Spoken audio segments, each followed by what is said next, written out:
Урматтуу туугандар, сен таза болсоң, мен таза болсом, коом да таза болот дейт. Тазалык ыймандын жарымы деген дагы сөз бар. Тазалык демекчи, азыркы учурда эл аралык инновациялык технологиялык университетинин студенти Канатбек кызы сиздерге өзүнүн сонун бир тазалык боюнча долбоорун сунуштасын. Анда эмесе кеп кезеги Динара айымда. Саламатсыздарбы? Бул жерге келген баарыңыздардын кутмандуу күнүңүздө менин темам тазалык өмүр булагы.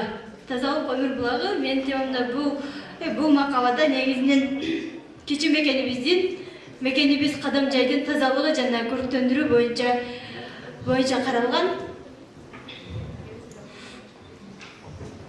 Тазалык бул денсоолук бул байлык белгиси деп айтып келебиз. Бирок кичи мекенибиздин тазалыгы бизди ойлондурбай койбойт. Себеби ал тазалыкты биз жалаң гана ишчилер же болбосо ишчилерди эле карап турбастан, алардын негизги тазалыкты жүргүзүү үчүн мектептик окуучулардагы ишемдүүлүк күндөрүн көбөйтүп турушубуз керек. Ал бул негизги ишчилердин маянасы же болбосо мүстүртүнөн иштеген бул мэрия болуп эсептелинет.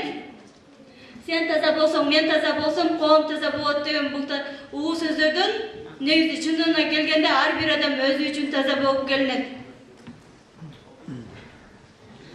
Тазалыкты сактоо ар бирибиздин милдетибиз дейт.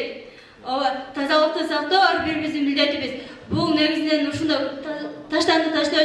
ташталуучу урналарды тургузуу биздин негизги райондук жана айылдык өкмөттөргө көптөгөн ушундай урналарды курсак болот. Бирок негизинен айтканда биздин Хальмен айыл округунда айыл өкмөт тарабынан былтыркы жылы ар бир айылдын өзүнүн ичине канчадан экенин толук билбейм, бирок 73 урна курулган. Ал үчүн негизинен 100 миңдей акча сарпталган. Бул нерсе айыл өкмөт тарабынан курулган.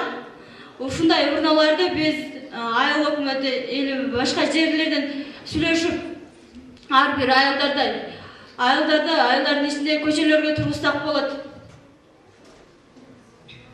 Шаар жана айылдын иштерин көрктөндүрүү же болбосо жашылдандыруу. Бакыт эмгектен жаралат дейт. Ар бир адам эмгек кылса бакыт табабыз. Ошондой эле биз өзүбүздүн фантазияларыбызды күчөтүп, ушул сыяктуу бактарды тиксек болот. Бир гүл бакча эмес, бир таш дубал эмес демекчи. Бул гүлдөрдүн өзүнчө түрлөрү бар. Гүлдөр негизинен 2 түргө бөлүнөт: көп жылдык жана 1 жылдык болуп. Ал көп жылдык гүлдөрдү өзүбүз карап көрүп туруп, көчөлөрдүн четтерине гүлдөрдү эксек болот. Жамгыр менен жер гүлдөйт, кыш менен эл гүлдөйт демекчи. Негизинен шаардын тазалыгын жана көрктөндүрүү биз өзүбүздүн колубузда. Чындыгында адам кылган бул асыл эмгек.